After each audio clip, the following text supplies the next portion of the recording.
Hey guys, welcome back to the channel. Today is March 30th of 2020, and there's a few announcements to get through first before getting into today's video because it's been about 3 weeks since I uploaded one of these. So a few things to touch on first. Number one, this video was supposed to be a bicycle casino vlog that I mentioned in my last video. I actually did go play a session. It went pretty well, but unfortunately I had trouble getting clearance for filming. As soon as I stepped into the casino, one of the floor guys knew who I was and asked if I had permission to film. I said no, not this time, and it kind of went downhill from there. So, long story short, I wasn't able to film that day, but I will be able to next time because I've gotten the green light since that day.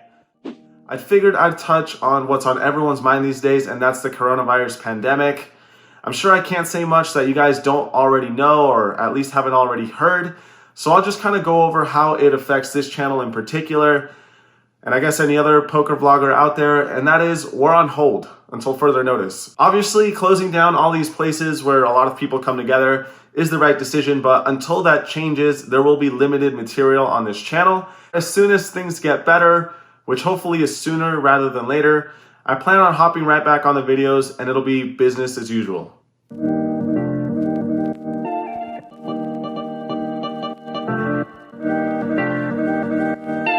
Moving on to today's video, this is going to cover a trip I took to Texas a couple of weeks ago right before everything started to shut down. I went with Johnnie Vibes and we planned on going to two different places. The first was Paramount and the second was the Lodge. Unfortunately, right in between the transition period between these two places, everything started to shut down and kind of go south. So we actually had to postpone the second leg of our trip. So as far as the Lodge in Austin, that'll be a vlog I make at some point in the future. This vlog, however, will focus on Paramount, which is a card club in Houston, Texas. All right, before I jump into the pros and cons for this poker room, I wanted to quickly say that some of the things on this list will include features that are all over Texas, not just this card room. And that's simply because Texas has a whole different system for poker than we do here in California, or even a lot of other states in the country. So keep that in mind as we go over these pros and cons. All right, number one is gonna be huge, and that is no rake. Okay, obviously it's not free to play here, but the money doesn't come off the table. So the way they do it in Texas is they just have a card on file and you pay a membership fee per hour or per half hour. Everyone has different rates, but the bottom line is the money isn't coming off the table repeatedly, nonstop, every hand. Secondly, this place has a bunch of amenities, including a couch area to hang out, board games to play. Chess is actually my favorite, and they have like 3 or 4 of these tables set up ready to go. They have a pool table, I think they have foosball, and just a bunch of things that aren't always associated with poker, but it's fun nonetheless to have those around. They also have many free snacks and drinks for anyone to have, so the comfort level at this place is top notch. Another thing that's great is just how spacious this room is. A lot of rooms in California are crammed together to try to fit as many tables as possible, but this place is the opposite. There's plenty of room to walk around and get out of your chair without knocking into like 3 people. They also offer fun twists on the game to break up the monotony of regular 2-blind Texas Hold'em, and that includes bomb pots, double board bomb pots, Omaha hands once in a while, and really anything that the players want to do as long as it's not too crazy. These places will let you do it. So that's pretty cool because, like I said, sometimes just regular poker gets a little stale after a while. Last thing I'll say is the staff here are nothing short of top notch. Management, dealers, service, really anyone who was there was very kind, very professional, and very good at their job. As far as downsides for this location, there really aren't many at all aside from 2, and I don't think either one is actually their fault, but it just is what it is. Number one is that they don't have a lot of games going during the day. At night, it does get a little busy, but if you're someone who likes to play in the morning or early afternoon, for example, there's probably 1 or 2 games at most. And secondly, they don't have a lot of big stakes. I think the biggest game they had when we were there was 1-3, and they also had a PLO game going, which was actually a little bit bigger. But if you're interested in like 5-5 no limit or 5-10 no limit, they have no problem spreading it, but there's just not enough of a demand to make that a regular game. So that's something to keep an eye out for. Overall, I'd give this place an 8 out of 10. I had a blast playing here and absolutely fell in love with Texas poker. It's way better than California. I wish I actually could have stayed longer, but I guess there's always next time. So looking forward to that. All right, let's move on to some poker hands, shall we?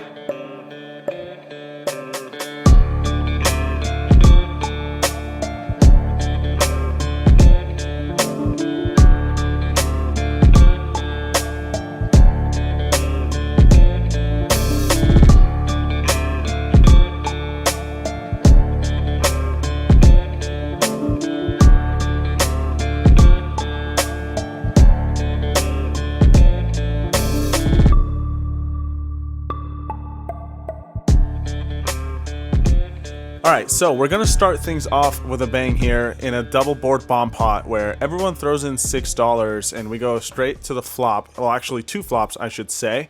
For those of you who aren't familiar with that, it's pretty much the same as a bomb pot except with 2 boards, and you could win either both boards or just one of the boards. Obviously, you can also lose both boards, so there's a lot going on here, and I get dealt Jack 8 of spades and the cutoff. The first flop is 8-6-4 with a spade, and the second flop is 4-7 Jack with a spade. So we end up flopping top pair on both of these boards. The small blind leads for $20, which is pretty strong considering that he's leading into the entire field, but seeing as I flopped backdoor flush draws and also top pair on both boards, I'm not looking to go anywhere just yet, so I make the call, and we go heads up to a turn, which is a queen of spades for the top board and a 7 of diamonds for the bottom. He checks, and I think it's worthy of putting in a bet here. I wouldn't hate checking back, but seeing as I have a pretty good hand on both boards, I'm just going to try to take it down and hopefully at least get him off a chop. So I bet $65, and he makes the call. So the pot's around $200 now, and the rivers are the 6 of diamonds and 7 of hearts. Interestingly enough, he decides to just lead all in here for around 110. Given that it's such a small price, I think it's just one of those spots where we gotta shrug and call and hope that we're at least chopping, but really not expecting to scoop the whole pot at this point. Anyway, I make the call as I often do when it's kind of a close spot, and we actually end up losing to pocket queens. So a little bit of run bad there, flopping top pair against an overpair on both boards. The second hand brought some opportunity for redemption as it was another $6 double board bomb pot. This time I get dealt king queen of clubs in the small blind, and the flops come king 7 queen with 1 club and 6-4 jack also with a club. All things considered, a pretty good flop for my exact hand, so I decide to lead for $25. A player in middle position calls and the button calls. So 3 ways here to the turn cards, which are the 10 of diamonds and 3 of hearts. I decided to check at this time and exercise some pot control, and the action checks around. The rivers are the 8 of clubs and queen of spades. Seems to me like I'll have the best hand here the majority of the time, so I put in a value bet of $80, but unfortunately both of my opponents make the fold. As I'm raking in that medium-sized pot, I get dealt pocket 9s. Once again, I'm in the small blind because the button doesn't move after bomb pots. There's an under the gun limper, and I make it $20. The big blind calls and the under the gun limper calls. So 3 ways to a flop of 9-6-5. With a board like this, it's much better for my opponent's range than my own, so I decide to check it here just to keep some balance. But looking back, I prefer betting a bit more actually.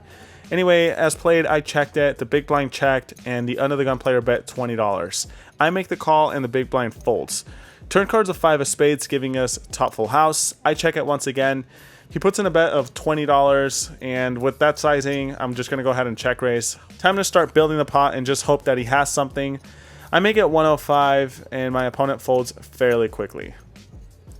For the next few hours, I don't really get any interesting hands, but One thing to note is that in this poker room, they let you match the biggest stack. So I decided to add $500, making this a much deeper 1-3 game than you would typically see here in California.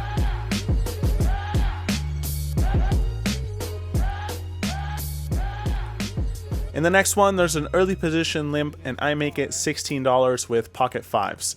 The two players on my left call, and so does the limper. So 4 ways here to a flop of 5, 8, 9 with a flush draw out there. So when the action's on me, bottom set is definitely a hand that I'll be betting. So I make it $40, and only the player on my left makes the call. Turn card is the 10 of clubs, which I think is a pretty good card because it's going to give my opponent a lot of equity given that he called a flop. He's going to have hands like 8-7, 9-7, even 10-8, just a bunch of hands that either improve or pick up some sort of straight draw. So I decide to check it with the intention of check raising, but unfortunately my opponent checks it back.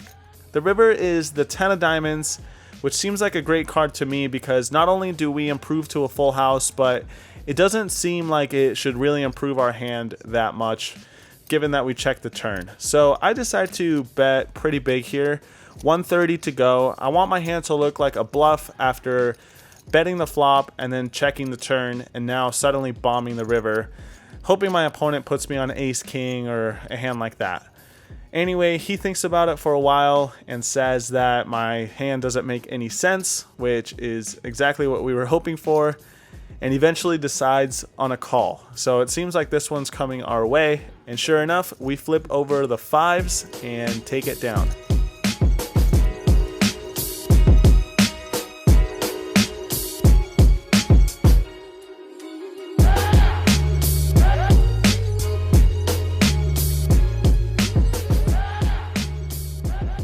As I'm collecting the chips from that pot, I get dealt 9-7 of spades, and there's a limp from under the gun directly on my right. Typically, I wouldn't recommend isolating with this hand, at least not from this position, but considering that my image was pretty good at the table so far, and I hadn't really shown any bluffs or gotten re-raised pre-flop yet, I decided it was fine. It is a meetup game after all, and I definitely want to give action. So I make it $20. Everyone folds except for the limper. So heads up in position to a pretty good flop, all things considered. Ace 10-6 with 2 spades out there. So a gut shot to the nuts and a flush draw. My opponent checks, and I'm definitely going to be betting here with no showdown value and a bunch of equity. So I make it $25, and my opponent makes the call. Turn card is the ace of hearts, and my opponent checks it once again. I'm not sure if continuing to bluff on this exact card is the best idea because if he does have an ace, he's definitely not folding it. And if he has some like marginal hand like a pocket pair or whatever, I can most likely get him to fold that if he checks the river over to me. So I decided to check back and hopefully realize some equity, and if not, just bluff a lot of river cards. And sure enough, the river comes the king of hearts, which is definitely one that I'll be putting in a bet on. He checks it to me for a third time, and considering that I think he's only going to have some small pairs, occasionally a 10, and should never really have a king given how the hands played out, I decided to bet $75. And as is often the case with poker, I was dead wrong because we get called by king 8 offsuit. However, I don't even have much time to scratch my head and wonder what just happened because at this point in the night, I receive an anonymous gift from someone in the poker room, a Whataburger. Some of you guys might be wondering, what is this place? Well, the Texas locals will tell you it is the legendary burger joint here. And a lot of people claim it's better than In-N-Out. For those of you on the West Coast, you'll know that that is a pretty bold claim. And I'm here to tell you that it's absolutely false. Thank you so much for the burger, whoever got it for me, but anyone out there saying Whataburger is better than In-N-Out, come on guys, come on.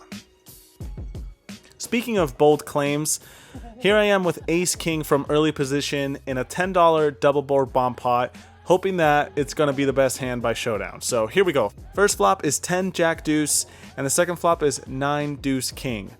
I check it, and so does everyone else. Turn card on the top board is the king of hearts, and the second board is 5 of hearts. Seems like a good situation to me with top pair, top kicker on both of the boards. The early position player makes it $30, and the way he did it, and also based on sizing, mannerisms, call it whatever you want, seemed a little bit weak slash block bet-ish to me, so I decided to raise it up to $100 here. I don't think a lot of people will have a flush since there's like a bunch of hearts out on the board, so it seems unlikely that someone will have 2 hearts on their hand, but what do I know about double board bomb pots? Anyway, everyone folds behind me, which is nice, and the early position better makes the call. So with 270 in the pot, we go heads up to a river, or rather 2 rivers, which are the Queen of Clubs and Jack of Clubs. He checks it, and seeing as I have the nuts on the top board and a fairly good hand on the second board, I'll definitely be betting for value here to the tune of 165. Unlike the previous hand, I don't think this is a spot where I want to bet huge, because it seems like my opponent has either a weaker king or just some sort of chop hand, so I definitely just want to see a fold or a crying call here.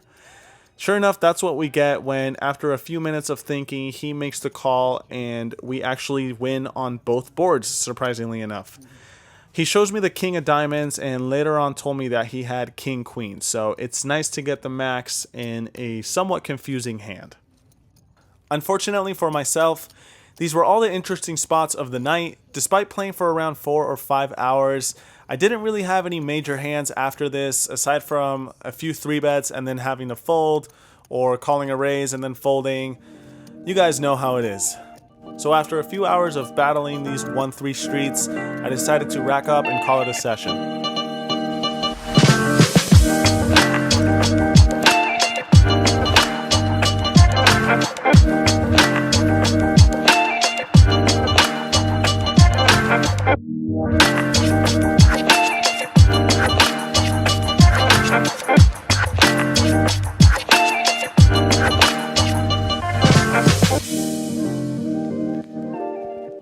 Alright, so first things first, the results, not too impressive, as you guys probably guessed.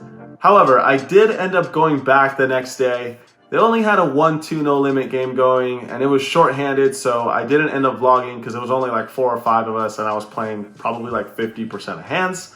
But I did win some back that next day to kind of remedy the situation. Alright, that's it for this time, guys. Thank you for all the support. Thank you for watching. Stay safe out there, and I'll see you all next time. Peace.